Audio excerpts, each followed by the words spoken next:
السلام علیکم۔ Novel عنکبوت by نور راجپوت کی یہ قسط نمبر 48 ہے۔ لاؤنج میں بیٹھی اماں کی گہری خاموشی ولی کے لیے مزید بے چینی کا باعث بن رہی تھی۔ وہ صوفے پر چوکنا بیٹھا تھا، اماں کی نظریں جو مسلسل اس پر جمی تھیں اب کیا نیا بم گرانے والی تھیں۔ اس سے اپنی کامیابی پر اب شک ہونے لگا تھا جو اس نے اماں کے بلانے پر سوچی تھی۔ بانو آج شیف کے ساتھ مل کر کھانا بنا رہی تھی جبکہ اس کی گھبراہٹ بڑھتی جا رہی تھی۔ تقریباً آدھے گھنٹے بعد فجر جب تازہ دم ہو کر نیچے آئی تو ماحول یکسر بدل گیا۔ اس نے ہلکے لیمن رنگ کا سادہ سا سوٹ پہنا ہوا تھا اور پیروں میں آرام دہ چپل تھی۔ وہ کاروباری فجر جو ابھی کچھ دیر پہلے گاڑی میں اس پر بپھری ہوئی تھی اس وقت بالکل مختلف اور پرسکون لگ رہی تھی۔ ولی کی نظریں بے اختیار اس کی جانب اٹھیں، لیکن ہر بار جب وہ فجر کو دیکھتا اماں کی نگاہیں اسے گھورتی ہوئی ملتیں۔ وہ فوراً خود کو ملامت کرتا اور نگاہیں ہٹا کر خود کو سیدھا کر لیتا۔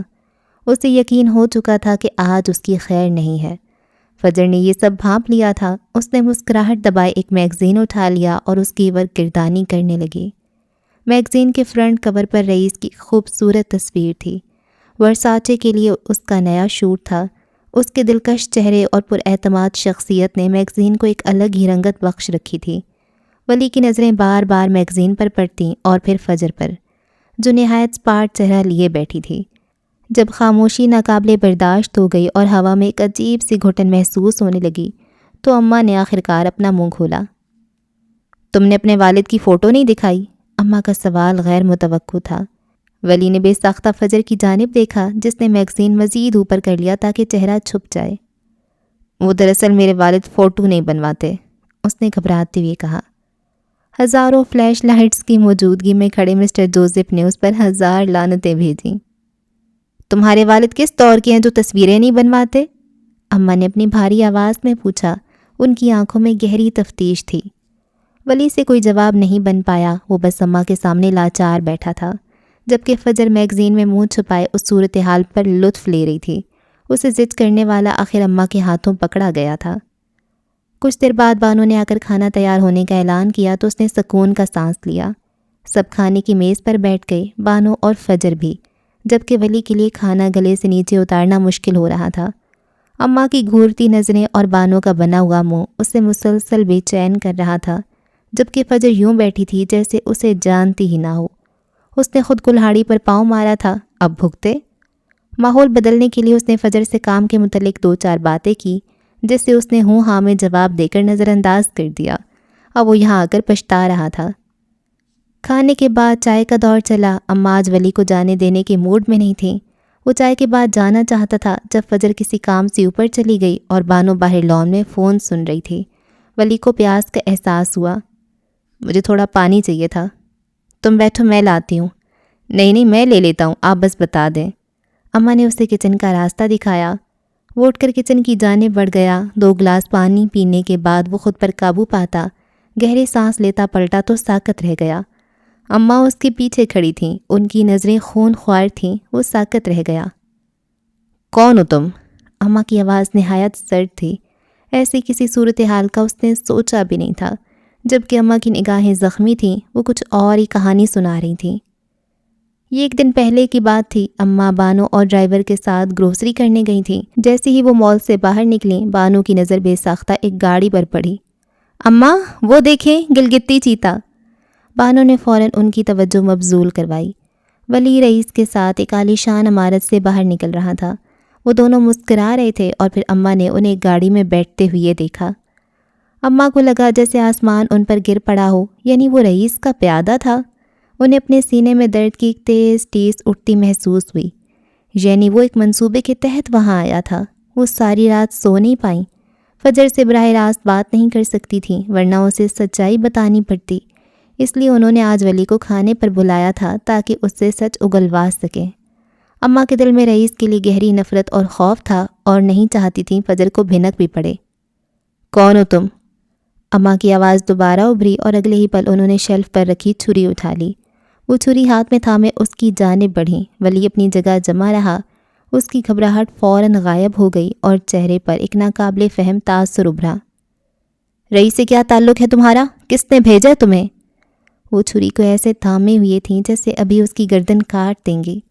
ولی نے گہری سانس لی۔ یقیناً فجر کی چھری اٹھانے والی عادت اماں سے ہی آئی تھی۔ بتاؤ مجھے ورنہ یہیں مارے جاؤ گے۔ اماں خالی وارننگ نہیں دے رہی تھیں، ان کی آنکھوں میں ایک پرانی آگ بھڑک رہی تھی، جبکہ نہیں وجود کپ کپاتے ہوئے بھی مضبوط لگ رہا تھا۔ انہیں خوف بھی تھا مگر سچ تو جاننا ہی تھا۔ میں افق اورنگزیب کا بیٹا ہوں، رئیس اورنگزیب کا بھانجا، وہ کہتے ہوئے ان کی جانب بڑھا۔ اماں کو اعتماد میں لینے کا وقت آ چکا تھا۔ یہ سنتے ہی اماں کی آنکھیں حیرت سے ابل پڑیں۔ افق کا بیٹا؟ یوں لگا جیسے انہوں نے کچھ غلط سن لیا ہو۔ ولی مزید آگے بڑھا۔ کئی لمحے لگے انہیں یہ پروسیس کرنے میں۔ تم فجر کے پیچھے کیوں ہو؟ ان کے کپ کپاتے ہاتھوں نے چھری بمشکل تھامے رکھی۔ چہرہ سفید پڑ گیا تھا۔ کبھی زندگی میں نہیں سوچا تھا کہ کبھی افق کا بیٹا ان کے سامنے آن کھڑا ہوگا۔ ماضی کی ساری تصویریں ان کی آنکھوں کے سامنے گھوم گئیں۔ کیونکہ میں فجر کا شوہر ہوں۔ اور اس بیان پر اماں کے ہاتھ سے چھری چھوٹ کر گر گئی۔ وہ یوں کھڑی تھی جیسے سانس نہ لیتی ہوں۔ بوڑھے چہرے پر حیرت اور صدمہ نمایاں تھا۔ میں ہی وہ فورنر ہوں جس سے فجر نے شادی کی تھی۔ وہ ایک قدم آگے بڑھا جبکہ اماں لڑکھڑا گئیں۔ اس نے تیزی سے آگے بڑھتے ہوئے اماں کو سنبھالا جنہیں سانس لینے میں دشواری محسوس ہو رہی تھی۔ ان کی حالت جیسے خراب ہو چکی تھی۔ تم رئیس، وہ کچھ کہنا چاہتی تھی مگر الفاظ دم توڑ گئے۔ ولی نے سٹول کھینچ کر انہیں سٹول پر بٹھایا اور خود پنجوں کے بل بیٹھا۔ رئیس کو نہیں پتہ میں یہاں فجر کی حفاظت کے لیے آیا ہوں، میرا یقین کریں۔ اس نے اماں کے دونوں ہاتھ تھام لیے عقیدت سے۔ وہ انہیں یقین دلانا چاہتا تھا جبکہ اماں پھٹی پھٹی نگاہوں سے اسے دیکھے جا رہی تھیں۔ ان کی آنکھوں میں اب آنسو امڑ آئے تھے۔ تم اس کے بھانجے ہو، تم رئیس کے بھانجے ہو، میں تمہارا یقین کیوں کروں؟ وہ رو دینے کو تھی۔ میرا یقین کریں، میں یہاں سب ٹھیک کرنے آیا ہوں۔ میرے ہوتے فجر کو کچھ نہیں ہو سکتا، آپ کو مجھ پر بھروسہ کرنا ہوگا۔ وہ آنکھوں میں آنکھیں ڈالے اعتماد سے کہہ رہا تھا۔ اماں کچھ کہنا چاہتی تھیں تبھی فجر کی آواز سنائی دی۔ کہاں چلے گئے سب؟ وہ لاؤنج میں تھی۔ اماں سٹول سے اٹھیں۔ اسے کچھ مت بتانا، جتنا وہ رئیس اور اپنے تعلق سے انجان رہے گی اتنی محفوظ رہے گی۔ اماں نے جیسے التجا کی جبکہ ولی نے اس بات میں گردن ہلا دی۔ وہ اب انہیں تھامے کچن سے باہر نکل رہا تھا۔ فجر نے دیکھا اور پھر بے ساختہ اماں کی جانب بڑھی۔ کیا ہوا؟ کچھ نہیں، چکر آ گیا تھا، اماں نے ولی سے نظریں چراتے ہوئے کہا اور پھر صوفے پر بیٹھ گئیں۔ فجر کے چہرے پر اب پریشانی تھی۔ میں ڈاکٹر کو فون کرتا ہوں۔ وہ فون نکال ایک نمبر ملا رہا تھا۔ میں ٹھیک ہوں، تم جاؤ، کافی رات ہو گئی ہے۔ ولی نے انہیں دیکھا اور پھر سمجھتے ہوئے انہیں خدا حافظ کہہ کر لاؤنج سے باہر نکل گیا۔ اماں نے اسے جاتے ہوئے دیکھا اور ایک نظر فجر پر ڈالی۔ کیا وہ جانتی تھی؟ اگر جانتی تھی تو بتایا کیوں نہیں؟ ان کے دل میں ایک نیا طوفان برپا ہو چکا تھا جس کی لہریں ان کے چہرے پر عیاں تھیں۔ چلے ہم اسپتال چلتے ہیں، زیادہ طبیعت خراب ہے کیا؟ وہ اماں پر جھکی پوچھ رہی تھی جبکہ اماں کی نظریں گلاس ونڈو سے باہر جاتے ولی پر تھیں۔ تقدیر نہ جانے اب کیا رنگ دکھانے والی تھی۔ خاموشی کی ایک دبیز چادر نے فجر کے گھر کو ڈھانپ رکھا تھا۔ دفتر کا شور، کاریگروں کی بھاگ دوڑ اور فون کی مسلسل گھنٹیوں کے برعکس یہاں ایک ٹھہرا ہوا سکون تھا، ایسا سکون جو کبھی کبھی وحشت ناک بھی لگتا تھا۔ فجر کے لیپ ٹاپ کی اسکرین پر اعداد و شمار اور ڈیزائنز کی کتاریں تھیں مگر اس کا ذہن بار بار اماں کے کمرے کی طرف پھٹک جاتا جہاں وہ ناسازی تباہ کے باعث آرام کر رہی تھیں۔ اماں کی طبیعت کی خرابی نہیں اسے آج گھر سے کام کرنے پر مجبور کیا تھا۔ وہ خود بھی ایک طرح کی ذہنی تھکاوٹ سے سکون چاہتی تھی۔ دن کام کی بھول بھلائیوں میں گزر گیا۔ سپہر کی زرد روشنی جب کھڑکیوں سے چھن کر لاؤنج میں پھیلنے لگی تو اس کے فون کی گھنٹی بجی۔ اسکرین پر فلک کا نام جگمگا رہا تھا۔ میں آفس آ رہی ہوں، کچھ نئے آئیڈیاز تھے، سوچا تم سے ڈسکس کر لوں۔ فلک کی آواز میں ہمیشہ کی طرح ایک جوش تھا۔ آج آفس نہیں، سیدھا میرے گھر آ جاؤ، یہیں بیٹھ کر کام کرتے ہیں۔ فجر نے لیپ ٹاپ پر نظریں جمائے ہوئے جواب دیا۔ فلک ایک لمحے کو ہچکچائی اور پھر بولی، ٹھیک ہے میں دیکھتی ہوں۔ 10 منٹ بعد اس کا فون دوبارہ آیا۔ فخر بھیا مان گئے ہیں، وہ مجھے ڈراپ کر دیں گے، بس 1 گھنٹہ ہے میرے پاس۔ کچھ ہی دیر میں وہ دونوں لاؤنج کے آرام دہ صوفوں پہ آمنے سامنے بیٹھی تھیں۔ ان کے درمیان کافی ٹیبل پر لیپ ٹاپ، ڈیزائن سکیچز اور کرداروں کے سیمپل بکھرے تھے۔ دونوں پوری سنجیدگی سے کام میں محو تھی کہ اچانک فجر کا فون بج اٹھا۔ اس نے فون پر ایک نظر ڈالی۔ اسکرین پر جلی حروف میں لکھا تھا، بہروپیہ آدمی۔ ایک خفیف سی مسکراہٹ اس کے لبوں کو چھو کر گزر گئی اور پھر اس نے فون کاٹ دیا، مگر فون مسلسل بجتا رہا جیسے دوسری طرف موجود شخص ہار ماننے کو تیار نہ ہو۔ بالآخر تنگ آ کر وہ فلک سے معذرت کرتی ہوئی اٹھ کھڑی ہوئی۔ میں بس 1 منٹ میں آئی۔ وہ لاؤنج سے متصل چھوٹے سے لان میں نکل آئی۔ موسم اچانک بدل گیا تھا، آسمان پر سرمئی بادلوں نے ڈیرے ڈال لیے اور ٹھنڈی ہوا کے جھونکے اس کے بالوں سے کھیلنے لگے۔ اس نے فون کان سے لگایا۔ Hello Begum, I miss you. دوسری طرف سے ولی کی بھرپور اور سرشار آواز گونجی۔ فجر نے ایک گہری سانس لی۔ ہوا میں خنکی کے ساتھ ولی کی آواز کی گرمی بھی پھیل گئی۔ کون سا نشہ کر کے بیٹھے ہو؟ اس نے لان میں آہستگی سے ٹہلتے ہوئے پوچھا۔ آواز میں سختی تھی۔ اگر نام لے دیا تو آپ کا پارا 7ویں آسمان کو چھو جائے گا، اس نے اسے ضد کرنے والے انداز میں کہا۔ فون کیوں کیا ہے؟ کام کی بات کرو۔ یاد آ رہی تھی، سوچا بتا دوں۔ آج پورا دن آپ کی جلی کٹی نہیں سنی تو دن ادھورا لگ رہا ہے۔ ویسے آپ کے بغیر آفس میں کافی شانتی ہے، لوگ ہنس رہے ہیں، مسکرا رہے ہیں، ایک دوسرے سے بات کر رہے ہیں۔ وہ اسے آفس کے حالات سے یوں آگاہ کر رہا تھا جیسے کسی دشمن ملک کی خبریں دے رہا ہو۔ فجر جانتی تھی کہ اس کی موجودگی میں لوگ صرف کام سے کام رکھتے تھے۔ بہت خوب، تو تم بھی ان ہنستے مسکراتے لوگوں میں شامل ہو۔ کوئی کام دھندا کر لو یا مفت کی سیلری بٹورنے کا ارادہ ہے؟ میں تو پوری زندگی مفت میں سروسز دینے کے لیے تیار ہوں، آپ ہیں کہ مانتی نہیں ہیں۔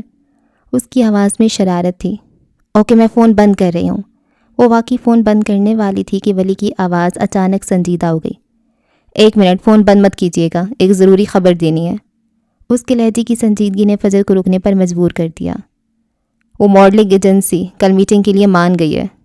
یہ ان 4 کمپنیوں میں سے ایک تھی جن پر انہوں نے ہر جانے کا دعویٰ کیا تھا۔ یہ سن کر فجر کی بھویں حیرت سے سکڑ گئیں۔ تم سچ کہہ رہے ہو؟ اس کے لہجے میں ناقابل یقین حد تک حیرت تھی۔ وہ ایجنسی شہر کی سب سے بڑی اور جانی مانی ایجنسی تھی اور انہیں مہینوں سے ٹف ٹائم دے رہی تھی۔ جی بیگم، آپ کل میٹنگ کے لیے تیار رہیں۔ تمہیں کیا لگتا ہے وہ ہر جانے پر مان جائیں گے؟ اس بار اس کی آواز میں فکرمندی کا عنصر نمایاں تھا۔ بیگم، آپ بس سفر جاری رکھیں، راستہ روکنے والوں کو میں دیکھ لوں گا۔ ولی کی آواز میں ایک اعتماد تھا جس نے فجر کے اندر بھی اطمینان کی ایک لہر دوڑا دی۔ دوسری طرف لاؤنج کے اندر فجر کا انتظار کرتے کرتے فلک کی نظریں دیوار پر لگی تصویروں پر جا ٹھہریں۔ وہ اپنی جگہ سے اٹھی اور اس دیوار کے سامنے جا کھڑی ہوئی جو یادوں کا ایک حسین گلدستہ تھی۔ دیوار پر قیمتی شو پیسز کے درمیان مختلف سائز کے فریموں میں تصویریں آویزاں تھیں۔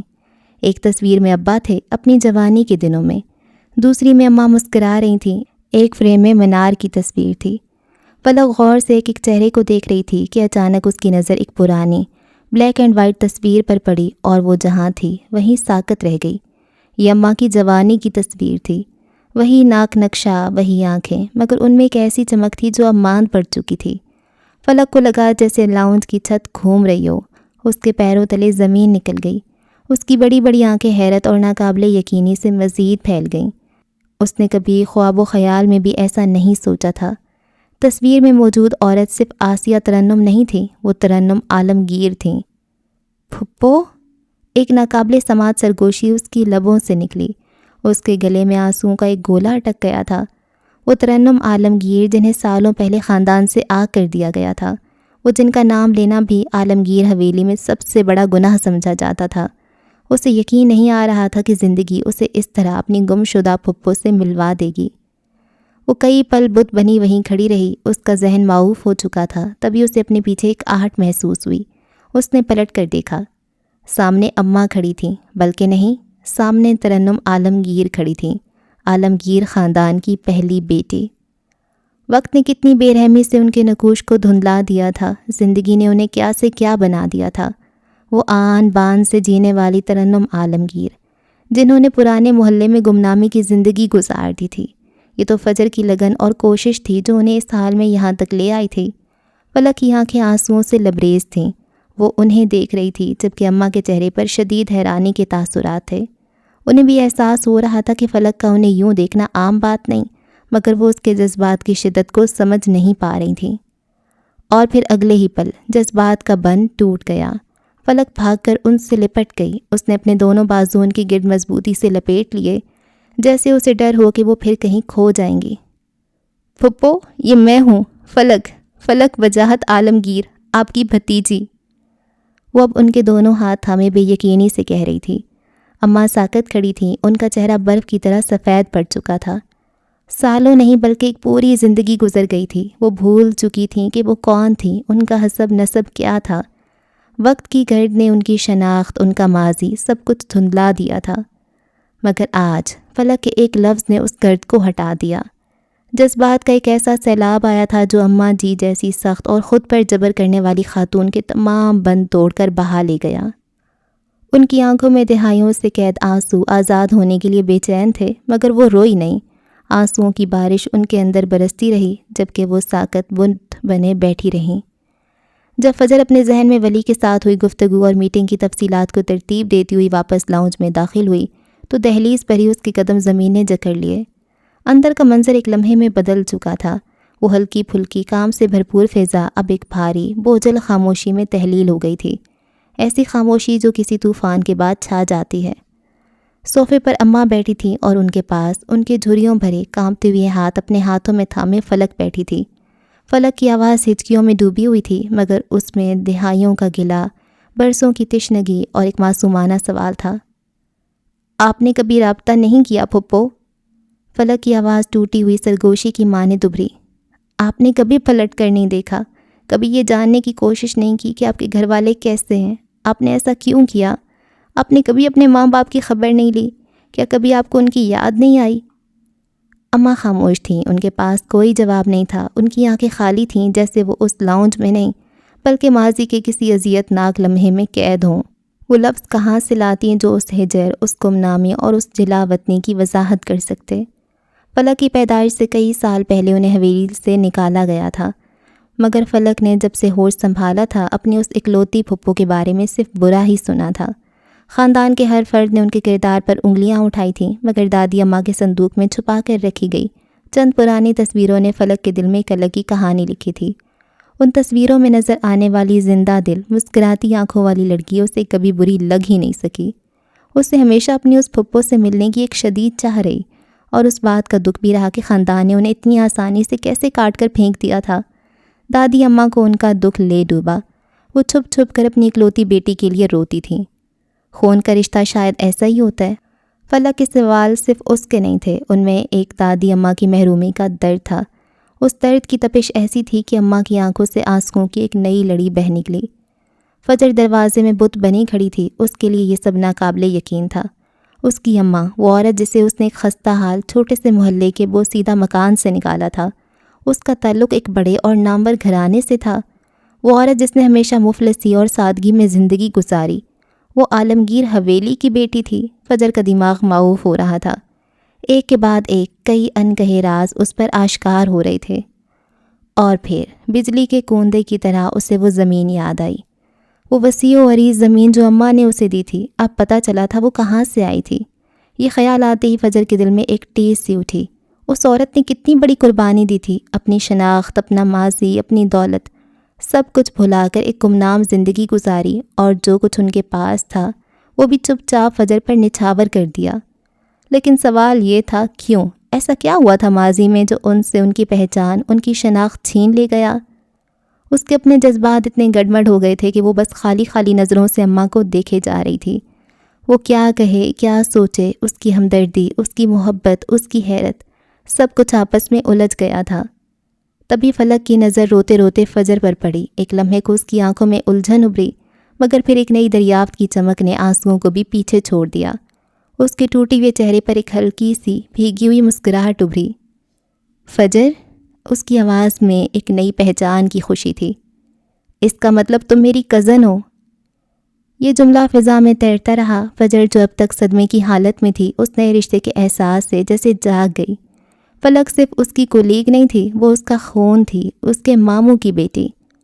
فلک کی آنکھوں میں جہاں اپنی پھپھو کے ملنے کا غمگین سرور تھا، وہیں ایک کزن پانے کی بے پناہ خوشی بھی تھی۔ اس ایک لمحے میں اس لاؤنج میں موجود تینوں عورتوں کے رشتے ہمیشہ کے لیے بدل چکے تھے۔ ماضی کے رازوں نے حال کے رشتوں کو ایک ایسی نئی اور مضبوط ڈور سے باندھ دیا تھا جسے شاید اب کوئی نہیں توڑ سکتا تھا۔ اگلی صبح وقت کے پابند ولی کی سیاہ گاڑی پورچ میں آ کر رکی تو فجر پہلے ہی تیار تھی۔ کل رات کے انکشافات اور اس کے بعد کی بے چینی نے اسے سونے نہیں دیا تھا۔ رت جگہ کی ساری سرخی اس کی ہیزل آنکھوں سے جھلک رہی تھی جو اب گلابی ہو چکی تھیں۔ آج اس نے مغربی لباس کے برعکس مشرقی لباس کا انتخاب کیا تھا۔ گہرے پرپل رنگ کی لمبی قمیض جس کے گلے اور دامن پر سفید دھاگے کی نفیس کڑھائی تھی، اس کے ساتھ کھلا ٹراؤزر اور ہم رنگ دوپٹہ تھا جو اس نے سلیقے سے گلے میں ڈال رکھا تھا۔ بال ہمیشہ کی طرح ایک ڈھیلے سے جوڑے میں قید تھے اور تھکی ہوئی آنکھوں پر بڑا سا چشمہ ٹکا تھا۔ اس کی سنجیدگی میں ایک عجیب سی کشش تھی۔ جب وہ گاڑی میں آ کر بیٹھی تو ولی کے لبوں سے بھی اختیار جو پہلا لفظ پھسلا وہ تھا بریتھ ٹیکنگ۔ اس نے گفتگو شروع کرنے کی کئی کوششیں کیں، موسم کی بات کی، ٹریفک کا ذکر چھیڑا، مگر فجر اسپاٹ تاثرات لیے باہر دیکھتی رہی۔ اس کی خاموشی کی دیوار اتنی اونچی تھی کہ ولی کی کوئی بات اس سے ٹکرا کر آگے نہ جا سکی، جبکہ وہ بار بار رخ موڑ کر اسے دیکھ رہا تھا۔ مشرقی لباس اس پر کس قدر اچھا لگ رہا تھا، کیا وہ ڈائن جانتی تھی؟ آفس میں داخل ہوتے ہی وہ کام کے سمندر میں غرق ہو گئی۔ شام میں ہونے والی میٹنگ اہم تھی اور اس کی تیاریوں میں ایک لمحے کی بھی فرصت نہیں تھی۔ فون کالز، ای میلز اور قانونی دستاویزات کے ڈھیر میں وقت پر لگا کر اڑتا رہا۔ پوری لیگل ٹیم سر جوڑ کر بیٹھی تھی جبکہ وہی ریلیکس تھا۔ کبھی ہمیں سکیڑ کر تو کبھی کندھے اچکا کر انہیں کام کرتے ہوئے دیکھ رہا تھا۔ فجر کسی مشین کی طرح کام کر رہی تھی، اس کی انگلیاں کی بورڈ پر اور نظریں فائلوں پر جمی تھیں، مگر وہ بار بار اسے کن اکھیوں سے دیکھ رہا تھا اور وہ دیکھ سکتا تھا کہ فجر کی پیشانی پر ایک مستقل شکن تھی اور اس کے پرفیکٹ ماسک کے پیچھے ایک گہری پریشانی چھپی تھی۔ بالآخر سپہر ڈھلتے ڈھلتے اس کا ضبط جواب دے گیا۔ جب فجر ایک فائل کے اعداد و شمار میں پوری طرح کھوئی ہوئی تھی، وہ اپنی کرسی سے اٹھا اور خاموشی سے اس کے سامنے کھڑے ہو کر اس کے ہاتھ سے فائل کھینچ لی۔ فجر نے چونک کر سر اٹھایا، اس کی تھکی ہوئی ہیزل آنکھیں پل بھر کو ولی کی فکر مند قطعی آنکھوں سے ٹکرائیں۔ اماں کا سچ ایک زلزلے کی طرح اس کے وجود کو اندر تک ہلا گیا تھا اور اس کے اثرات اب تک باقی تھے۔ وہ اماں سے کوئی سوال نہیں کر پائی تھی۔ اماں نے سختی سے فلک کو منع کیا تھا کہ وہ کسی کو کچھ نہیں بتائے گی، جبکہ فجر جم سی گئی تھی۔ میں نہیں جانتا آپ کو کیا چیز پریشان کر رہی ہے۔ اس کی آواز دھیمی مگر اٹل تھی۔ مگر میں چاہتا ہوں کہ آپ 5 منٹ کے لیے سب کچھ چھوڑ کر ریلیکس کریں۔ فجر نے کچھ کہنے کے لیے لب کھولے مگر ولی نے اسے موقع نہیں دیا۔ میں نے کہا تھا نا بیگم، آپ بس راج کریں، رعایا میں سنبھال لوں گا۔ اسے لگ رہا تھا شاید وہ میٹنگ کو لے کر پریشان تھی۔ فجر کچھ نہ بولی، بس اسے دیکھتی رہی۔ اس کی آنکھوں میں ایک ایسی تھکاوٹ تھی جسے ولی پڑھ پا رہا تھا۔ وہ خاموشی سے مڑا اور آفس سے باہر چلا گیا۔ کچھ دیر بعد جب وہ واپس آیا تو اس کے ہاتھ میں کافی کے 2 مگ تھے۔ ایک اس نے فجر کی میز پر رکھا۔ بیگم آپ بس کافی پئیں، باقی سارے مسئلوں کو میں دیکھ لوں گا۔ اس کا انداز اتنا بے تکلف اور پر اعتماد تھا کہ فجر کے تنے ہوئے اعصاب پل بھر کو واقعی ڈھیلے پڑ گئے۔ اس کی سنجیدگی کی دیوار میں ایک چھوٹی سی دراڑ پڑی۔ اس نے خاموشی سے کافی کا مگ تھام لیا۔ ولی نے اسے کافی پیتے دیکھا تو اس کے چہرے پر ایک اطمینان سا پھیل گیا۔ تو اس نے بات بڑھائی، کیا آج رات آپ میرے ساتھ ڈنر کر سکتی ہیں میٹنگ کے بعد؟ اس نے فجر کا ذہن بھٹکانے کی پوری کوشش کی۔ فجر نے کافی کا گھونٹ بھرا اور خاموش نظروں سے اسے دیکھا۔ اکثر اوقات اسے منہ سے بولنے کی ضرورت نہیں پڑتی تھی، اس کی آنکھیں بہت کچھ کہہ جاتی تھیں۔ ولی اس کی خاموشی کا مطلب سمجھ گیا۔ اس کے لبوں پر ایک شرارتی مسکراہٹ نمودار ہوئی۔ اگر میرے پیسوں سے ڈنر نہیں کرنا چاہتی تو کوئی بات نہیں، بل بے شک آپ دے دیجئے گا، مجھے کوئی اعتراض نہیں ہوگا۔ اس براہ راست چوٹ پر فجر کی آنکھوں میں ہلکی سی حرکت ہوئی۔ تمہیں لگتا ہے مجھے تمہارے پیسوں سے کوئی مسئلہ ہے؟ نہیں، آپ کو میرے پیسوں سے نہیں، میرے ساتھ سے مسئلہ ہے۔ ولی نے فوراً لقمہ دیا۔ ویسے ایک اور آپشن بھی ہے، شہر کے باہر ایک بہت اچھا ڈھابا ہے، دال فرائی اور تندور کی روٹی کمال ہوتی ہے۔ میرے پیسے بھی کم لگیں گے اور آپ کا ماحول بھی بدل جائے گا، وہاں اصلی لوگ آتے ہیں۔ میں دال نہیں کھاتی، اور کون سے اصلی لوگ، اور ہم کیا نکلی ہیں؟ فجر کی آواز میں پہلی بار ہلکی سی زندگی لوٹی تھی۔ ہم تو بس کام کرتے ہیں، جیتے کہاں ہیں؟ ولی نے گہری سانس لی۔ خیر، فیصلہ آپ کا ہے، شاندار ہوٹل آپ کے پیسوں پر یا مزیدار ڈھابا میرے پیسوں پر؟ فجر نے اسے گھور کر دیکھا۔ اپنا کام کرو، ہم کہیں نہیں جا رہے۔ وہی تو کہہ رہا ہوں، آپ کا خیال رکھنا بھی تو میرے کام کا حصہ ہے۔ وہ مسکرایا اور پھر لقمہ دیا۔ اوکے، تو ایک شرط رکھتے ہیں، اگر یہ میٹنگ ہمارے حق میں ہوئی تو آپ بنا کسی چو چرا کے میرے ساتھ چلیں گی۔ فجر نے گہری نظروں سے اسے دیکھا۔ اور اگر کامیاب نہ ہوئی تو تم اگلے 10 دنوں کے لیے اپنے منہ پر ٹیپ لگا لو گے۔ اس کا تباہ ہوا انداز ایسا تھا کہ وہ زور سے ہنستی۔ منظور ہے، وہ شوخ نظروں سے اسے دیکھتے ہوئے بولا۔ ہاں، چلاک فورنر۔ وہ سر جھٹکتے اپنے کام کی جانب متوجہ ہو گئی۔ ماحول میں پھیلا تناؤ کافی حد تک کم ہو چکا تھا۔ شام کے سائے گہرے ہوتے گئے، دفتر کی روشنیاں جل اٹھیں، فائلوں اور لیپ ٹاپ کی دنیا میں وقت گزرتا گیا۔ ٹھیک 7 بجے ولی اپنی جگہ سے اٹھا۔ اس کا انداز اب مکمل طور پر پروفیشنل تھا۔ بیگم، وقت ہو گیا۔ فجر نے سر اٹھایا، گھڑی دیکھی اور ایک لمبی سانس لے کر کھڑی ہو گئی۔ 8 بجے ان کی میٹنگ تھی، ایک تھکا دینے والی، ہیجان انگیز دن کے بعد۔ اب وہ اس جنگ کے لیے نکل رہے تھے جو منار کے لیے بہت اہم تھی۔ پورا راستہ خاموشی سے کٹ گیا اور وہ مطلوبہ جگہ پہنچ گئے۔ شیشے اور کروم سے بنے فلک بوس ہوٹل کی پرتعیش راہداریوں سے گزرتے ہوئے فجر کو یوں محسوس ہو رہا تھا جیسے اس کا سر کسی بھی لمحے پھٹ پڑے گا۔ 8 بجے کی میٹنگ کے لیے وہ وقت پر تھے، مگر رات بھر کی بے آرامی اور دن بھر کی کٹھن تیاری نے اس کے اعصاب پر گہرا اثر چھوڑا تھا۔ کن پٹیوں میں اٹھتی ٹیسیں ناقابل برداشت ہوتی جا رہی تھیں۔ ایگزیکٹو میٹنگ روم کی خاموشی اور ٹھنڈک کس قدر سکون بخش تھی، مگر اٹلس ماڈلز ایجنسی کے نمائندوں کا انتظار اس کے صبر کو مزید آزما رہا تھا۔ اس نے اپنا چشمہ اتار کر بے دہانی میں بالوں میں اڑسا اور تھکی ہوئی آنکھوں کو آہستگی سے مسلنے لگی۔ آپ ٹھیک ہیں؟ ساتھ بیٹھے ولی کی گہری سلجھی ہوئی آواز نے خاموشی کا طلسم توڑا۔ فجر نے چونک کر اسے دیکھا۔ سیاہ پینٹ پر سفید ڈریس شرٹ جس کے آستین کونیوں تک طے تھے اور اوپر پہنی سیاہ سلیو لیس ویسٹ میں وہ اپنی کتھئی بالوں کے ساتھ بے حد وجیح لگ رہا تھا۔ کلائی میں چمکتی گھڑی اسے پیشہ ورانہ بنا رہی تھی۔ اس کے برعکس مشرقی لباس میں ملبوس فجر کی سادگی میں بھی ایک وقار تھا۔ ہاں، بس سر درد ہے۔ اس کی آواز تھکی ہوئی تھی۔ یہ سننا تھا کہ وہ بنا کچھ کہے اٹھ کھڑا ہوا اور کمرے سے باہر نکل گیا۔ فجر نے اسے جاتے دیکھا اور پھر غیر محسوس طریقے سے اپنی کرسی کو گھسیٹ کر اس سے تھوڑا فاصلہ مزید بنا لیا۔ چند ہی لمحوں بعد جب وہ واپس لوٹا تو اس کے ہاتھ میں پین کلرز کی ایک ڈبی تھی۔ اس نے اپنی نشست سنبھالتے ہوئے وہ ڈبی فجر کی جانب بڑھائی۔ جیسی فجر نے گولی ہتھیلی پر انڈیلی اور پانی کی بوتل اٹھائی، ولی کی نگاہیں ان کے درمیان بڑھ جانے والے فاصلے پر مرکوز ہو گئیں۔ اس کی بھویں ہلکے سے سکڑیں، مگر لبوں پر ایک زیر لب مسکراہٹ پھیل گئی۔ اسے فجر کی چالاکی پر دل کھول کر پیار آیا۔ فجر نے جیسی گولی منہ میں رکھ کر پانی کا گھونٹ بھرا، ولی اچانک اس کی جانب جھکا۔ اس کے مضبوط ہاتھ نے فجر کی کرسی کی سیٹ کو تھاما اور آہستگی سے کھینچ کر اپنی کرسی کے بالکل قریب کر لیا۔ فجر نے حیرت سے آنکھیں اٹھا کر اسے دیکھا۔ اس قربت پر اس کا دل ایک لمحے کو دھڑکنا بھول گیا۔ بیگم، قریب رہیں۔ ولی کی آواز کسی سرگوشی کی مانند تھی، پر اس میں حکم کی سی کاہٹ تھی۔ فجر جو پہلے ہی دباؤ کا شکار تھی، اس کی اس حرکت اور لہجے کی گرمی پر ایک پل کو اپنا سر درد تک بھول گئی۔ اس نے مزید 2 گھونٹ پانی پیا اور بوتل میز پر رکھ دی۔ تبھی ولی کا ہاتھ آگے بڑھا اور اس کے بالوں میں لگے کیچر کو آہستگی سے کھول دیا۔ اس کے گھنے ریشمی بال ایک آبشار کی طرح اس کے شانوں پر بکھر گئے۔ اس نے جھٹکے سے ولی کو دیکھا، نظریں خونخوار تھیں۔ تھوڑی دیر بال کھلے رکھیں، مسلسل بندھے رہنے سے بھی سر درد ہونے لگتا ہے۔ اس نے یہ کہتے ہوئے کرسی سے پشت ٹکائی اور نہایت نرمی سے اپنی انگلیاں اس کے بالوں میں پھیریں۔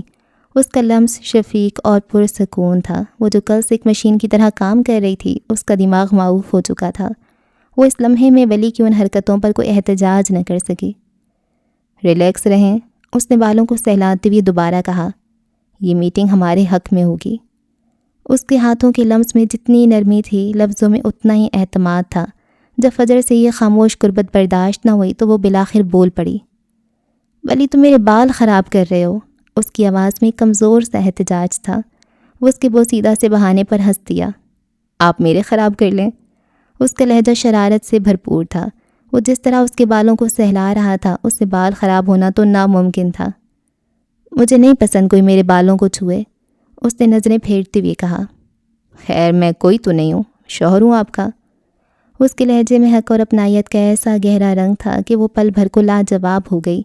وہ جانتی تھی کہ وہ صرف اس کا دھیان بھٹکانے کی کوشش کر رہا تھا، اور مسئلہ یہ تھا کہ وہ کمبخت بری طرح کامیاب ہو رہا تھا۔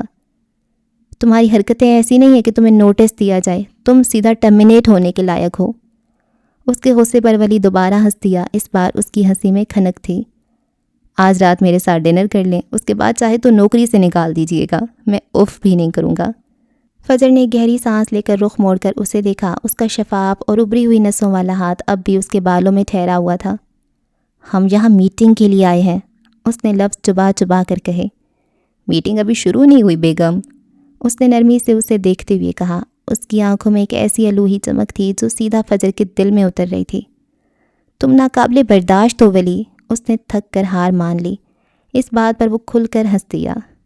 جو بھی ہوں، جیسا بھی ہوں، فجر معراج کے لیے ہوں۔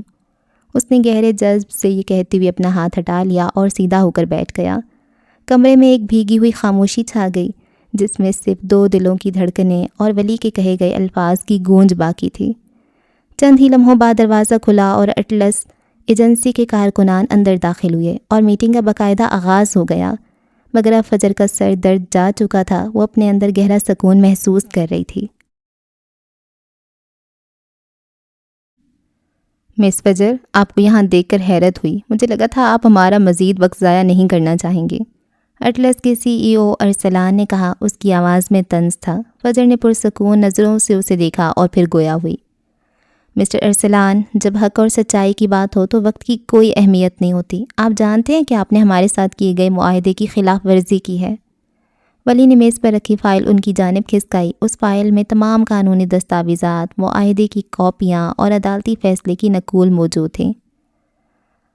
ہم نے اس میٹنگ کا مطالبہ صرف اس لیے کیا ہے تاکہ ہم عدالت جانے سے پہلے آپ کو ایک آخری موقع دے سکیں، ولی نے واضح کیا۔ ان کی آواز میں مضبوط ارادہ جھلک رہا تھا۔ اٹلس ماڈلز کی وکیل، جو ایک عمر رسیدہ مگر تجربہ کار خاتون تھیں، یہ سنتے ہی بول پڑیں۔ مس فجر، آپ کے ساتھ جو بھی ہوا اس پر ہمیں افسوس ہے، لیکن آپ کے خلاف مقدمہ درج ہوا تھا اور یہ ایک سنگین معاملہ تھا۔ ہمارے معاہدے میں واضح تھا کہ اگر کسی بھی فریق پر کوئی قانونی کارروائی ہوتی ہے تو دوسرا فریق معاہدہ منسوخ کر سکتا ہے۔ معاف کیجیے گا مگر آپ کا یہ دعویٰ غلط ہے۔ معاہدے میں واضح تھا کہ اگر کسی فریق پر قانونی کارروائی ثابت ہو جاتی ہے۔ میرے خلاف کیس سیلف ڈیفنس پر مبنی تھا اور عدالت نے مجھے بری کر دیا۔ میں نے کوئی جرم نہیں کیا بلکہ اپنی جان بچائی تھی۔ آپ اس بنیاد پر معاہدہ منسوخ نہیں کر سکتے۔ ولی نے فائل میں سے عدالتی فیصلے کی کاپی نکالی اور اسے میز پر رکھ دیا۔ یہ عدالت کا فیصلہ ہے جو ثابت کرتا ہے فجر معراج کو بری کیا گیا ہے، لہٰذا آپ کا یہ دعویٰ بے بنیاد ہے کہ ہماری کمپنی پر کوئی قانونی کارروائی ثابت ہوئی ہے۔ مسٹر ارسلان کے چہرے پر پریشانی کے آثار نمایاں ہونے لگے۔ انہیں شاید اندازہ نہیں تھا کہ فجر اتنی تیاری کے ساتھ آئے گی۔ ہم نے آپ کی نئی ماڈلز کے لیے آدھے سے زیادہ کاسٹیوم تیار کر لیے تھے اور اس پر ہماری کمپنی کا بہت زیادہ وقت، محنت اور سرمایہ لگا ہے۔ آپ کے معاہدے کی خلاف ورزی کی وجہ سے ہمیں کروڑوں کا نقصان ہوا ہے، اس لیے ہم نے آپ پر 25 کروڑ روپے ہرجانے کا دعویٰ دائر کیا ہے۔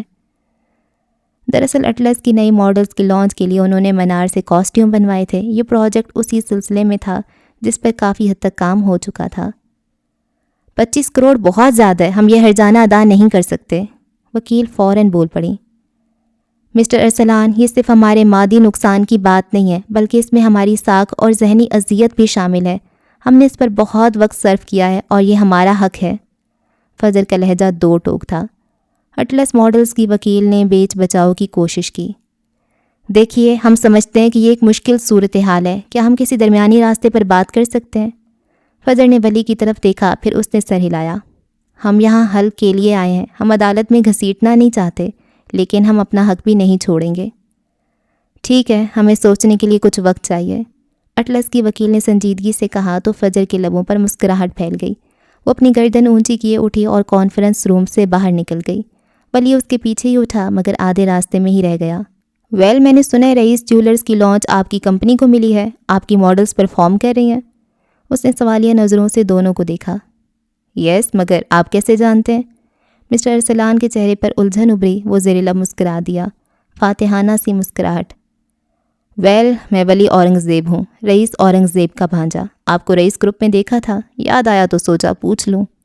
اس نے مزید کچھ نہیں کہا، اس کی مسکراہٹ بہت کچھ کہہ رہی تھی۔ وہ مضبوط قدم اٹھاتا باہر نکل گیا، جبکہ مسٹر ارسلان نے بے ساختہ اپنی ٹائی کی نوٹ ڈھیلی کی۔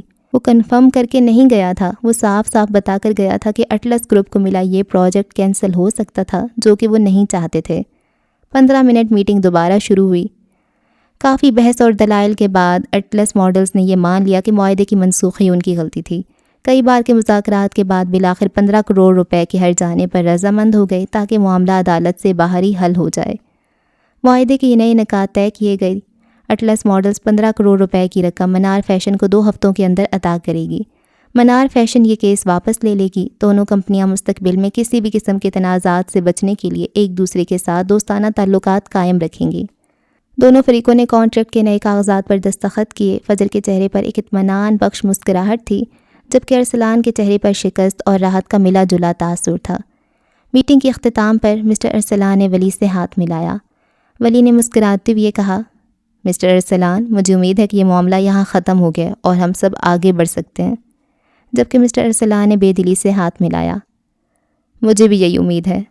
ولی نے فائل اٹھائی۔ فجر نے اپنا قیمتی بیگ اپنے کندھے پر لٹکایا اور پھر وہ دونوں ان دو تجربہ کار لوگوں کو وہیں چھوڑ کر باہر نکل گئے۔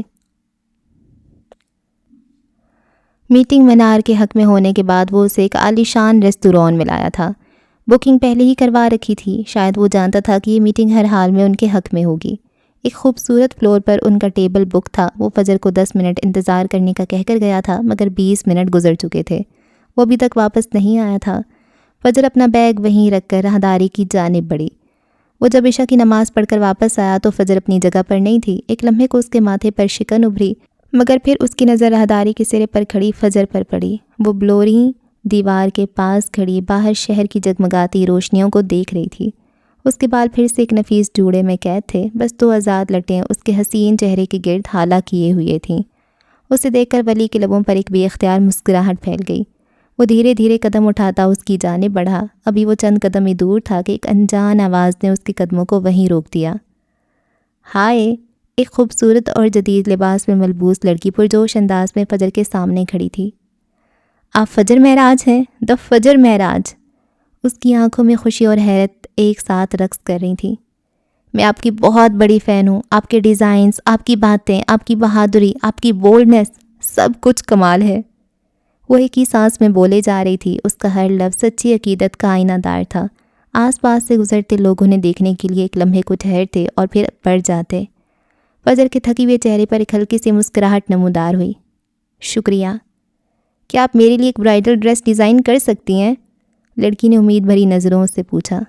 میں جانتی ہوں آپ برائڈل ڈریس نہیں بناتی، لیکن پلیز میری بہت بڑی خواہش ہے، میری جلد ہی شادی ہونے والی ہے، کہ آپ سوری مگر میں برائڈل ڈریس نہیں بناتی۔ فجر نے نرمی مگر مضبوطی سے انکار کیا۔ منار میں عروسی ملبوسات کا ایک پورا سیکشن تھا، مگر وہ خود صرف اپنے سگنیچر کاسٹیومز ڈیزائن کرتی تھی۔ اس سیکشن میں فجر کا ڈیزائن کیا ہوا کبھی کوئی برائڈل ڈریس آیا ہی نہیں۔ پلیز پلیز پلیز میرے لیے۔ لڑکی نے بھی اختیار آگے بڑھ کر فجر کے ہاتھ تھام لیے۔ فجر نے نفاست سے اپنے ہاتھ چھڑائے۔ اسے یہ اصرار اب ناگوار گزر رہا تھا۔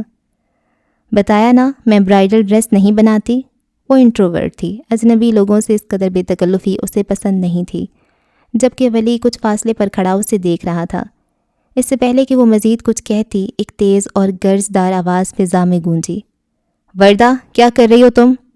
ایک ادھیڑ عمر اسٹائلش خاتون تیز تیز قدم اٹھاتی ان کی جانب آئیں اور اپنی بیٹی کو گھورنے لگیں۔ ان کی نظروں میں غصے کی آگ بھڑک رہی تھی اور وہ فجر کو یوں دیکھ رہی تھیں جیسے وہ کوئی ناپاک شے ہو، جیسے وہ ملعون ہو۔ ماما دیکھیں، یہ فجر معراج ہیں۔ اوہ گاڈ، آپ انہیں جانتی ہیں نا؟ میں ان کی فین ہوں۔ پلیز ان سے کہیں نا کہ میرا برائڈل ڈریس ڈیزائن کر دیں۔ وردہ اپنی ماں کی طرف پلٹی، مگر اگلے ہی لمحے اس کی ماں کے منہ سے نکلے الفاظ نے جیسے پورے ریستوران کی فضا میں زہر گھول دیا۔ تمہارا دماغ خراب ہو گیا ہے؟ تم اس قاتل کے ہاتھوں کا بنا جوڑا پہنو گی؟ اس کے ہاتھ خون سے رنگے ہیں۔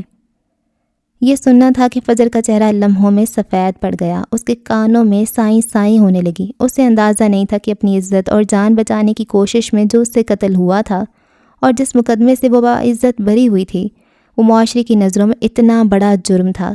اگر وہ اس دن اپنا دفاع نہ کرتی تو آج زندہ نہ ہوتی، مگر اس حقیقت کو کون تسلیم کرتا؟ قاتل تو قاتل ہی رہتا ہے۔ ایک خونی کے ہاتھوں کا بنا ہوا لہنگا پہنو گی، تمہاری پوری زندگی کا خون ہو جائے گا۔ یہ قاتل ہے، قاتل۔ ولی آگے بڑھا۔ Excuse me? فجر کا ضبط جواب دے گیا اور اس کا لہجہ برف کی طرح سرد تھا، لیکن وہ عورت رکنے والی نہیں تھی۔ وہ ایک قدم آگے بڑھی۔ اس کی آنکھوں میں حقارت تھی۔ نو، یو ایکسکیوز می، میری بیٹی سے دور رہو، خونی عورت! اس نے نفرت سے چیخ کر فجر کو پوری قوت سے دھکا دیا۔ فجر اس اچانک حملے کے لیے بالکل تیار نہیں تھی۔ اس کا توازن بگڑا اور وہ لڑکھڑائی، مگر اس سے پہلے کہ وہ پیچھے گرتی، 2 مضبوط بازوؤں کے ایک پولادی حلقے نے اسے تھام لیا۔ اس کی پشت ایک چوڑے سینے سے ٹکرائی۔ اس نے نظریں اٹھائیں تو سامنے ولی کھڑا تھا۔ اس کی ہیزل آنکھوں میں اس لمحے جو اذیت اور ٹوٹ پھوٹ کی پرچھائیاں ابھریں، انہوں نے ولی کے اندر جیسے آتش فشاں دہکا دیا تھا۔ اس نے نہایت نرمی سے فجر کو اپنے پیچھے کھڑا کیا اور ایک قدم آگے بڑھا۔ اس کا پورا وجود تناؤ سے اکڑ گیا۔ ہاؤ ڈیئر یو، ہمت کیسی ہوئی میری بیوی کو ہاتھ لگانے کی؟ اس کا لہجہ اس قدر سرد اور گہرا تھا کہ آس پاس کھڑے لوگوں کے جسم میں بھی سنسنی دوڑ گئی۔ اس کا اسکاٹش لہجہ اب واضح ہو رہا تھا۔ ہاتھ کیسے لگایا؟ اس کی آواز اتنی بلند اور گرجدار تھی کہ ریستوران کا عملہ اور باقی مہمان بھی ٹھٹک کر ان کی جانب متوجہ ہو گئے۔ وہ عورت جو چند لمحے پہلے شیرنی بن رہی تھی، ولی کے تیور دیکھ کر حواس باختہ ہو گئی۔ شدت پسند لوگ اکثر نتائج کی پرواہ کیے بغیر قدم اٹھاتے ہیں اور اب اسے نتائج کو بھگتنا تھا۔ کوئی ایشو ہے تو مجھ سے بات کریں۔ ولی نے اپنی بند مٹھیوں کو بے دردی سے بھینچا۔ اس کی گردن اور بازوؤں کی رگیں غصے سے ابھر آئی تھیں۔ میں اس کا ولی ہوں، مجھ سے بات کریں۔ اس تک پہنچنے کی اجازت تمہیں کس نے دی؟ وہ عورتوں پر ہاتھ نہیں اٹھاتا تھا، مگر اس کی سرخ ہوتی آنکھیں اس کے اندر لگی آگ کا پتہ دے رہی تھیں۔ سر پلیز بتائیں کیا ہوا ہے؟ مینیجر بھاگتا ہوا ان تک پہنچا۔ وہ کسی بھی قسم کے تماشے سے بچنا چاہتا تھا۔ جانتے ہو میں کون ہوں؟ ولی نے مینیجر کی طرف دیکھے بغیر اس عورت کو گھورا۔ میں ایک اسکاٹش شہری ہوں۔ آپ کی ہمت کیسی ہوئی ایک اسکاٹش کی بیوی کو ہاتھ لگانے کی؟ اگلے ہی لمحے اس نے فون نکالتے پولیس کا نمبر ملایا۔ جبکہ یہ سن کر وردہ بری طرح ڈر گئی، جبکہ اس کی ماں کے بھی چھکے چھوٹ گئے۔ فجر ساکت کھڑی تھی، اس کی نظریں صرف ولی پر جمی تھیں۔ سیکیورٹی گارڈز پہنچ چکے تھے اور اس عورت اور اس کی بیٹی کو وہاں سے لے جانے کی کوشش کر رہے تھے۔ یہ کہیں نہیں جائے گی، وہ دھاڑا۔ آپ لوگ خود پولیس بلائیں ورنہ نتائج اچھے نہیں ہوں گے۔ اب تو اس عورت کا حلق کانٹا ہو گیا۔ اس نے رحم طلب نظروں سے فجر کی طرف دیکھا، مگر فجر تو جیسے پتھر کی ہو چکی تھی۔ اس کی نظریں ولی پر جمی تھیں، جبکہ آنکھوں کے سامنے ماضی کا منظر گھوم گیا۔ ایک وقت تھا جب گردیزی ٹیکسٹائل کے گارڈز نے اسے دھکے دے کر باہر نکالا تھا، اور ارسل جس سے وہ محبت کرتی تھی بے حسی سے کھڑا تماشا دیکھتا رہا تھا۔ اور آج ایک ولی تھا جو ایک اجنبی عورت کے محض ہاتھ لگانے پر آگ بگولا ہو گیا تھا۔ ہجوم بڑھتا جا رہا تھا۔ ولی نے اکیلے ہی پورے ریستوران کی انتظامیہ کو لائن حاضر کر دیا تھا۔ اگر پولیس آ جاتی تو ایک غیر ملکی کے ساتھ ایک 7 اسٹار ہوٹل میں ایسا سلوک، یہ ایک بین الاقوامی خبر بن سکتی تھی۔ وردہ کا بھائی جو آس پاس ہی تھا وہ بھی پہنچ گیا۔ تبھی فجر جیسے کسی گہرے خواب سے جاگی۔ اس کے گلے میں جیسے کانٹے اگائے، حلق میں کچھ پھنس گیا تھا۔ وہ بے جان قدموں سے آگے بڑھی۔ وہ معاملہ رفع دفع کرنا چاہتی تھی۔ ولی، اس نے لرزتے ہاتھ اس کے کندھے کو چھوا۔ ولی نے جھٹکے سے پلٹ کر اسے دیکھا۔ فجر کو دیکھتے ہی اس کی آنکھوں کے شعلے جیسے بجھ سے گئے۔ اس کے چہرے پر موجود سارا غصہ ایک لمحے میں فکر اور نرمی میں بدل گیا۔ Are you okay? اس نے اپنے دونوں ہاتھوں کے پیالے میں فجر کا سفید پڑتا چہرہ تھاما اور نہایت محبت سے اس کے رخساروں کو اپنے انگوٹھوں سے سہلاتے پوچھا۔ اس کے انداز میں اس قدر نرمی تھی کہ فجر نے بس اس بات میں سر ہلایا۔ نہ جانے کیوں اس کا دل چاہ رہا تھا کہ وہ وہیں بیٹھ کر پھوٹ پھوٹ کر رو دے۔ آنکھوں میں آئی نمی کو وہ بار بار پلکیں جھپک کر پیچھے دھکیل رہی تھی۔ کون دنیا، کون چار لوگ، بھاڑ میں جائیں سب۔ وہ ولی اورنگزیب تھا جو پوری کائنات کے سامنے اپنی بیوی کو اون کر رہا تھا۔ پلیز چلو یہاں سے، فجر کی آواز گھٹی گھٹی نکلی۔ شش، ایسے نہیں۔ ولی نے نرمی سے اپنی انگلی اس کے لبوں پر رکھی، اور پھر اسے اپنے پیچھے کرتے ہوئے وہ واپس اس عورت اور مینیجر کی طرف پلٹا۔ اردو ایک بار پھر پس منظر میں چلی گئی اور اس کی اسکاٹش لہجے والی انگریزی پورے ہال میں گونج رہی تھی۔ اس نے اپنا فون نکالا اور ایک نمبر ملایا۔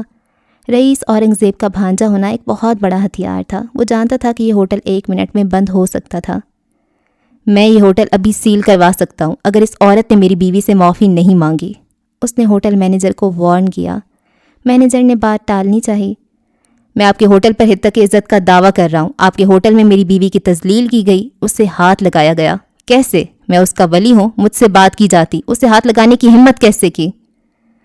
فجر کی آنکھوں کے سامنے سب کچھ دھندلا رہا تھا، جبکہ وہ خود بت بنی کھڑی تھی۔ 20 منٹ کے اندر پولیس کی گاڑیاں پہنچ چکی تھیں۔ ولی نے دھمکی دی تھی کہ وہ میڈیا کو بیان دے گا کہ پاکستان کے ایک نامور ہوٹل میں اس کے اور اس کی بیوی کے ساتھ کیا سلوک کیا گیا، جبکہ وہ عورت اب باقاعدہ کانپ رہی تھی۔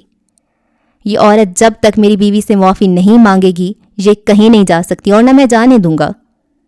ہال میں ایک بھیگی ہوئی تناؤ زدہ خاموشی چھا گئی، جس میں صرف ولی کی غصیلی آواز، پولیس کی آمد کا شور اور دھڑکتے دلوں کی آوازیں باقی تھیں۔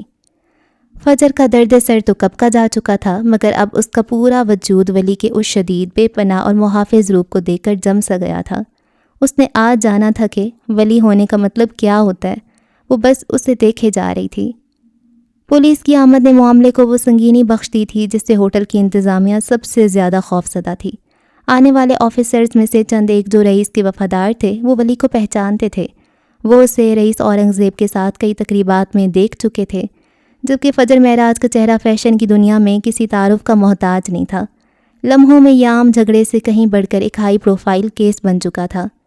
ولی کا غصہ اب بھی کم نہیں ہوا تھا، مگر اس کے لہجے میں ایک ٹھہراؤ آ گیا تھا، ایک ایسی سرد اور اٹل ضد جو کسی بھی طوفان سے زیادہ خطرناک تھی۔ وہ ایک ہی بات بار بار دہرا رہا تھا، اس کی آواز میں ایک ایسی کاٹ تھی جو سیدھا دل میں اترتی تھی۔ میری بیوی کو ہاتھ کیسے لگایا گیا؟ میں اس کا ولی ہوں، اگر کوئی مسئلہ تھا تو مجھ سے بات کی جاتی۔ اس کا ہر لفظ اس عورت کے لیے ایک تعزیانہ تھا۔ پولیس، انتظامیہ اور وہاں موجود ہر شخص پر یہ واضح ہو چکا تھا کہ یہ شخص پیچھے ہٹنے والا نہیں۔ بالآخر اپنی بیٹی کے مستقبل اور اپنی عزت کو داؤ پر لگا دے کر وہ عورت ٹوٹی۔ اسے پولیس کے حصار میں فجر کے سامنے لایا گیا۔ اس کے چہرے پر اب وہ تکبر نہیں بلکہ خوف اور پشیمانی تھی۔ اس نے کانپتی آواز میں کہا، میں اپنے رویے اور اپنی شدت پسندی کے لیے معذرت خواہ ہوں۔ پلیز مجھے معاف کر دیں، میری بیٹی کی شادی ہے، میں نہیں چاہتی کہ ہمارے خلاف کوئی خبر بنے۔ اس کی آواز میں عاجزی تھی، مگر فجر کو اس میں خلوص سے زیادہ اپنی ذات کو بچانے کی فکر محسوس ہوئی۔ اس کے دل کو کچھ ہوا، اپنی بیٹی کی اتنی پرواہ تھی تو کیا وہ کسی کی بیٹی نہیں تھی؟ یہ خیال بجلی بن کر اس کے ذہن میں گوندا، مگر اس نے اپنے جذبات کو چہرے پر نہیں آنے دیا۔ اس نے بس سرد موری سے اس بات میں سر ہلا دیا۔ وہ بحث کرنے یا تانے دینے کے موڈ میں نہیں تھی، اور دوسروں سے کیا گلا، یہ حادثہ اس حادثے سے بڑا نہیں تھا جس میں اس کے اپنے ماں باپ نے اسے زہر دے کر مارنا چاہا تھا۔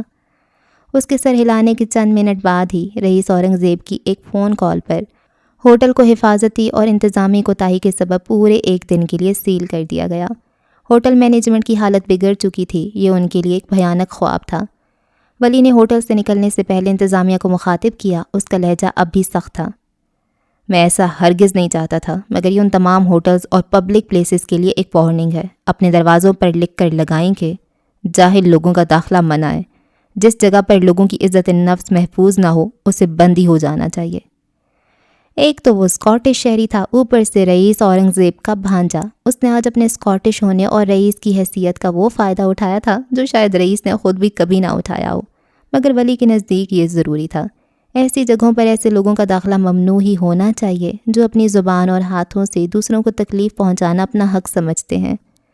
پھر وہ پلٹا اور فجر کا ہاتھ مضبوطی سے تھام کر میز کی جانب بڑھا، وہاں رکھا اس کا بیگ اٹھایا اور پھر باہر کی جانب چل پڑا۔ لوگ سمندر کی لہروں کی طرح ان کے لیے راستہ بنا رہے تھے، ہر نظر ان پر مرکوز تھی۔ چند موبائل فونز کی لائٹس بھی ان پر پڑیں، یقیناً کسی نے یہ منظر بھی قید کر لیا تھا۔ گاڑیوں سے بھری پارکنگ کی خاموشی میں پہنچ کر فجر کو جیسے ہوش آیا۔ اس نے ایک جھٹکے سے اپنا ہاتھ اس کی گرفت سے چھڑایا۔ کیا ضرورت تھی اتنا بڑا تماشا کرنے کی؟ اس کی آواز غصے سے کپکپا رہی تھی۔ کیا سمجھتے ہو تم خود کو؟ اس کا چہرہ لال بھبوکا ہو رہا تھا۔ جو کچھ بھی ہوا تھا وہ اس کے لیے ناقابل یقین تھا۔ ولی نے گہری سانس لے کر اسے دیکھا، وہ اس کے اندر چلتے طوفان سے واقف تھا۔ وہ جانتا تھا کہ یہ غصہ اس پر نہیں، اس بے بسی پر تھا جو اس نے محسوس کی تھی۔ وہ خاموش رہا، اسے اپنی نرم گہری نظروں سے دیکھتا رہا۔ وہ چاہتا تھا کہ اس کے اندر جو کچھ بھی ہے وہ سب کہہ دے، کچھ بھی اندر نہ رکھے، مگر فجر ضبط کر رہی تھی۔ اس کی خاموشی پر وہ مزید تپ گئی۔ تمہیں کیا لگتا ہے یہ سب کرنے سے تم کوئی گرین فلیگ بن جاؤ گے؟ کہتے ہوئے اس کی آنکھ کے کنارے پر ایک موتی چمکا۔ تمام تر ضبط کے باوجود پلکیں نم ہو ہی گئیں۔ اس سے پہلے کہ وہ آنسو اس کے گال پر بہتا اور اس کے ضبط کی توہین کرتا، ولی سے یہ برداشت نہ ہوا۔ وہ ایک قدم آگے بڑھا، وہ اس کے قریب آیا، عین قریب، پورے استحقاق سے۔ پھر اس نے اپنا ہاتھ اٹھایا اور اپنی شہادت کی انگلی سے نہایت نرمی سے اس کی پلکوں پر ٹھہرے اس آنسو کو چن لیا۔ فجر ایک بار پھر ساکت ہو گئی۔ اس کے لمس میں ایسی شدت تھی کہ اس کا دل دھڑکنا بھول گیا۔ بیگم، ولی کی گہری سرگوشی جیسی آواز ابھری۔ میں گرین فلیگ نہیں، گرین فارسٹ ہوں۔ فجر نے سانس رو کے اسے دیکھا، اس کی ہیزل آنکھوں میں نمی کی ایک تہ تھی۔ پر مسئلہ یہ ہے، وہ دھیرے سے مسکرایا، کبھی کبھی اس فارسٹ میں آگ لگ جاتی ہے۔ ایک مکمل ڈیفالٹ پیس اس کے سامنے کھڑا تھا، ایک 7 اسٹار ہوٹل کو ایک دن کے لیے بند کروایا تھا، اور اب کتنے سکون سے اس کے آنسو چن رہا تھا۔ کیا تھا یہ شخص؟ آخر تم ہو کون؟ بے ساختہ یہ سوال اس کے لبوں سے پھسلا۔ وہ بے یقینی سے اسے دیکھ رہی تھی۔ صرف تمہارا ولی، اس نے پورے حق سے جواب دیا، یعنی وہ سب کچھ تھا۔ اور میرے ہوتے ہوئے کوئی تمہیں بری نظر سے دیکھ بھی نہیں سکتا۔ یہ کہہ کر اس نے دوبارہ فجر کا ہاتھ تھاما اور اسے گاڑی تک لایا، دروازہ کھول کر اسے اندر بٹھایا اور خود ڈرائیونگ سیٹ پر آ بیٹھا۔ چند لمحوں بعد ان کی گاڑی ہوٹل کی پارکنگ سے باہر نکل رہی تھی۔ ریستوران سے نکلتی ہوئی بھیڑ سے گزرتے ہوئے فجر ان لڑکیوں کی سرگوشیاں نہیں سن پائی تھی جو انہیں دیکھتے ہوئے کہہ رہی تھیں، ایسا اسکاٹش شوہر تو سبھی لڑکیاں ڈیزرو کرتی ہیں۔ گاڑی باہر نکلتے ہی فجر نے رخ پھیر لیا۔ اس کا دل اب بھی بے ترتیب دھڑک رہا تھا، مگر اس دھڑکن میں اب بے بسی اور اذیت ہی نہیں بلکہ ایک انوکھی انجانی سی حفاظت کا احساس کھل رہا تھا، جبکہ گلے میں ایک پھندا لگ چکا تھا۔ سفر کا ہر لمحہ ایک گہرے بھاری سکوت میں ڈوبا ہوا تھا۔ گاڑی کے اندر کی خاموشی باہر کی رات کے شور سے زیادہ گہری تھی۔ ولی نے میوزک آن کرنے کا سوچا، پھر ارادہ ترک کر دیا۔ یہ خاموشی ضروری تھی۔ یہ اس طوفان کے بعد کا وہ ٹھہراؤ تھا جو اپنے اندر کئی انکہے سوال اور جواب سمیٹے ہوئے تھا۔ فجر کھڑکی سے باہر دیکھ رہی تھی، مگر اس کی نظریں کسی منظر پر نہیں، اپنے اندر کے خالی پن میں بھٹک رہی تھیں۔ پھر گاڑی ایک بلند و بالا جدید طرز کی عمارت کے سامنے رکی جس کی روشنیاں رات کے اندھیرے کو کاٹ رہی تھیں۔ فجر جیسے کسی ٹرانس سے نکلی، اس نے سر اٹھا کر دیکھا۔ یہ علاقہ اس کے لیے بالکل اجنبی تھا۔ وہ کہاں آ گئے تھے؟ اس نے رخ موڑ کر سوالیہ نظروں سے ولی کو دیکھا۔ اس کی آنکھوں میں نہ غصہ تھا نہ حیرت، بس ایک اسپاٹ سی بے یقینی تھی۔ یہ بگ بی کا پینٹ ہاؤس ہے، ہمارا ڈنر ادھورا ہے۔ اس نے فجر کو دیکھا جو اب بھی اسے بے یقینی سے گھور رہی تھی۔ وہ جانتا تھا کہ اس عورت کا بھروسہ جیتنا دنیا کے مشکل ترین کاموں میں سے ایک تھا۔ میں آپ کا ولی ہوں، آپ مجھ پر اتنا تو بھروسہ کر سکتی ہیں نا؟ اس بار اس کے لہجے میں ضد یا حق نہیں، ایک نرم سی امید تھی، ایک التجا تھی جو اس کی گہری آنکھوں میں صاف دکھائی دے رہی تھی۔ وہ گاڑی کا دروازہ کھول کر باہر نکلا اور پھر فجر کی جانب آ کر اس کے لیے دروازہ کھولا۔ ڈنر کا شرف بخش دے بیگم۔ اس نے اپنا ہاتھ آگے بڑھایا، وہی مانوس انداز۔ اس کے دل کے کسی کونے میں ایک خواہش نے سر اٹھایا، کبھی تو وہ اس کا ہاتھ تھام کر باہر نکلے گی، کبھی تو۔ فجر نے گہری سانس لی جیسے خود کو کسی بڑی آزمائش کے لیے تیار کر رہی ہو، پھر کسی روبوٹ کی طرح بغیر کوئی تاثر دیے گاڑی سے باہر نکل آئی۔ وہ اس وقت ایک چلتا پھرتا پتھر لگ رہی تھی۔ اذیت جب حد سے بڑھ جائے تو انسان اسے بے حسی کی خول میں چھپا لیتا ہے، اور فجر نے یہ فن سیکھ لیا تھا۔ وہ شخص کے سامنے کمزور نہیں پڑ سکتی تھی۔ ولی کے لبوں پر ایک ہلکی سی اداس مسکراہٹ نمودار ہوئی۔ اس نے گاڑی لاک کی اور آگے بڑھا۔ فجر اس کے پیچھے تھی۔ جلد ہی وہ دونوں ایک شاندار خاموش لفٹ میں کھڑے تھے۔ بگ بی آج شہر سے باہر ہیں اور ان کے علاوہ صرف میں یہاں آ سکتا ہوں۔ وہ لفٹ کے آئینے میں اس کے اسپاٹ چہرے کو دیکھتے ہوئے اسے آگاہ کر رہا تھا۔ فجر خاموش کھڑی تھی، جیسے اسے ان باتوں سے کوئی فرق ہی نہ پڑتا ہو۔ لفٹ مطلوبہ منزل پر پہنچی اور دروازے کسی شاہی استقبال کی طرح کھل گئے۔ ولی نے ڈیجیٹل لاک پر چند ہندسے دبائے، ایک دھیمی سی کلک کی آواز آئی اور دروازہ کھل گیا۔ اس نے اندر داخل ہو کر بتیاں جلا دیں۔ مجھے دے دے۔ اس نے آگے بڑھ کر فجر کے ہاتھ سے اس کا پرس لیا اور ایک کنسول پر رکھ دیا۔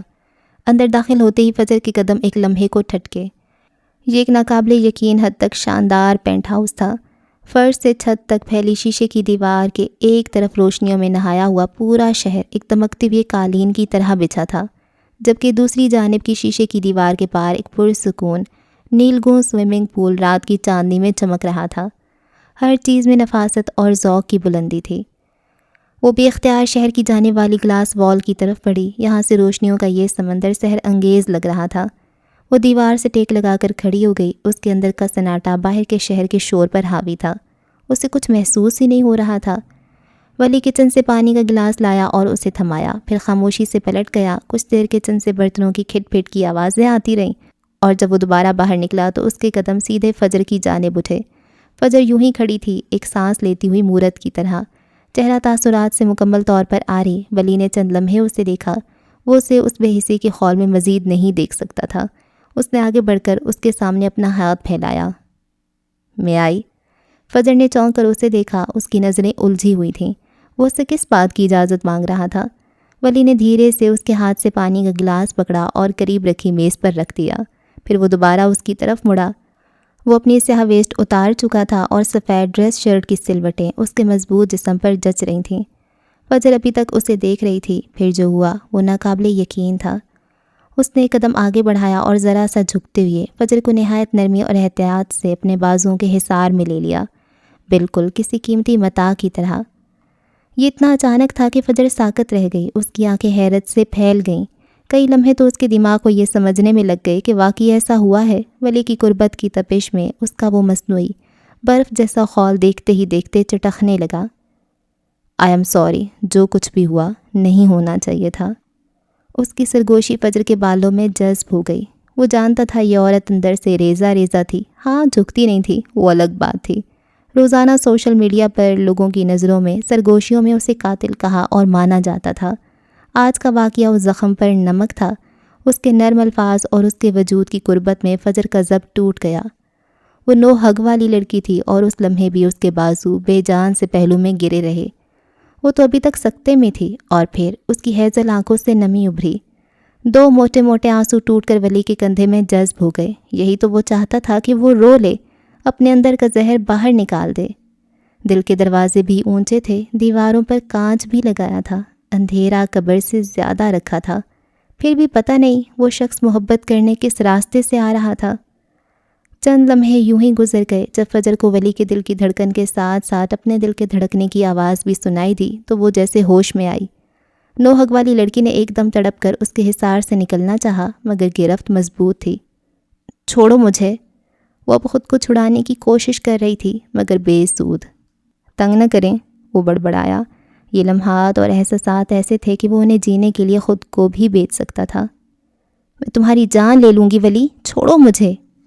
وہ پوری طرح ہوش کی دنیا میں لوٹ رہی تھی اور اس کا پہلا ثبوت یہی احتجاج تھا۔ جان تو آپ پہلے ہی لے چکی ہیں۔ وہ ڈھیٹ بنا رہا، اس کی گرفت ذرا بھی ڈھیلی نہ ہوئی۔ تم اس حرکت پر جیل جاؤ گے، اس نے غراتے ہوئے کہا۔ وہ زیر لب ہنس دیا مگر اسے چھوڑا نہیں۔ اگر پاکستان میں ایک شوہر کو اپنی بیوی کو گلے لگانے کے جرم میں جیل ہوتی ہے تو مجھے کوئی اعتراض نہیں۔ اس ڈیفالٹ پیس نے فجر کے گرد چھائے جمود کو پاش پاش کر دیا تھا۔ فجر نے مزاحمت ترک کر دی۔ اس کا حصار واقعی مضبوط تھا۔ اس نے اپنی نم آنکھیں جھپکیں۔ وہ اس کے سامنے مزید کمزور نہیں پڑنا چاہتی تھی۔ کیوں کر رہے ہو یہ سب؟ اس کی آواز بمشکل سرگوشی جیسی تھی۔ یہ تمہارا کام نہیں ہے۔ میرا کام کیا ہے اور کیا نہیں، اس کا فیصلہ صرف میں کر سکتا ہوں۔ اس نے گرفت مزید تنگ کی جیسے وہ اس کا قیمتی سرمایہ ہو۔ اور جہاں تک اس سوال کا تعلق ہے کہ میں یہ کیوں کر رہا ہوں، تو جان لیں کہ جب کوئی آپ کا ولی ہوتا ہے تو وہ صرف نام کا نہیں ہوتا، وہ آپ کی روح کا محافظ بھی ہوتا ہے، آپ کے دکھوں کا پہرے دار بھی۔ میں نے ہوٹل میں جو کیا وہ اپنی حیثیت کا فائدہ اٹھانا نہیں تھا، وہ ایک ولی کا فرض تھا۔ میں نے آپ کو یہاں لانے کی جو جرت کی وہ آپ کو تکلیف دینا نہیں تھا، وہ آپ کے زخموں پر مرہم رکھنے کی ایک کوشش تھی۔ اس کی ہر بات، ہر لفظ فجر کے دل پر دستک دے رہا تھا اور وہ سننا نہیں چاہتی تھی۔ وہ کسی بھی دستک پر دل کا دروازہ نہیں کھول سکتی تھی۔ کیا تھا یہ شخص؟ رئیس اورنگزیب جیسے شخص سے ٹکر لینے والی اور اسے اپنے مقصد کے لیے استعمال کرنے والی فجر معراج اس شخص سے کیسے جیت پائے گی؟ اس شخص کے سامنے تو فجر کے سارے ڈرامے فیل تھے۔ وہ اس کی سیف ہیون بنتا جا رہا تھا۔ کچھ دیر مزید خاموشی چھائی رہی اور پھر فجر کی سرد آواز ابھری۔ میں آج ہی تمہیں ٹرمینیٹ کر دوں گی، تم کبھی دوبارہ منار میں داخل نہیں ہو سکو گے اور نہ ہی میری شکل دیکھ پاؤ گے۔ ہاں، یہ دھمکی کام کر گئی۔ ولی نے آہستگی سے اسے چھوڑا اور ایک قدم پیچھے ہٹ گیا۔ پھر اس نے سینے پر بازو باندھ کر خفگی بھری نگاہوں سے اسے دیکھا۔ وہ واقعی ایسا کرنے کی صلاحیت رکھتی تھی۔ سیریسلی، اس وقت یہ بات کرتے ہوئے آپ زہر لگ رہی ہیں۔ اس کے لہجے میں حقیقی خفگی تھی۔ تو کھا کر مر جاؤ، وہ تڑخ کر بولی اور رخ موڑ کر شیشے کی دیوار سے باہر دیکھنے لگی۔ اس کا دل ابھی تک بے ترتیب دھڑک رہا تھا۔ میں نہیں چاہتا کہ آپ پھر سے بیوہ بنی گھومیں، وہ تب کر کہتا کچن کی جانب بڑھ گیا جبکہ فجر کا سارا غصہ جیسے عود آیا تھا۔ ولی نے اس پر چھائے درد اور بے حسی کی خول کو لمحوں میں توڑ پھوڑ دیا تھا۔ وہ اب اپنا لال بھبو کا چہرہ لیے اسے جاتے دیکھ رہی تھی۔ ہاں، بے شرم فارنر۔ اسے جاتے دیکھ کر وہ زیر لب بڑبڑائی، مگر اس کے دل کی دھڑکن میں اب بے بسی نہیں، ایک عجیب سی ہلچل تھی، ایک ایسی ہلچل جو زندگی کی علامت تھی۔ اچھا جی، اس ایپیسوڈ کو یہاں پہ ختم کرتے ہیں، اور بڑے اچھے اچھے سین تھے۔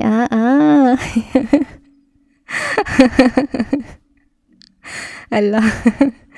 اچھا تو ایک بات ہے کہ ولی نے نا، ولیم ہے یا ولی ہے، تو یہ ڈردا نہیں ہے کہ حالانکہ اس کو یہ ریلیشن اپنا ڈسکلوز تو بھی نہیں کرنا، ظاہری بات ہے رئیس کو پتہ چل گیا تو کتنا پرابلم ہو جائے، اور پبلک میں، اور پھر پولیس کو بلا لیتا ہے سب کو، اور وہ سیل بھی کرا دیتا ہے اور بندے ویڈیو بھی بنا لیں گے۔ تو فجر کی بات نکل آئے گی نا کہ یہ تو اس کا ہسبینڈ ہے. پھر اورنگزیب صاحب تمہاری ولی کو بتائیں گے بھانجے یہ جو تم ولی بنے گھومتے ہو نا وہ تم کو پھر صحیح پتہ چلے گا. تو اس کو ڈر نہیں لگتا ہے نا؟ ڈرنا چاہیے بھائی.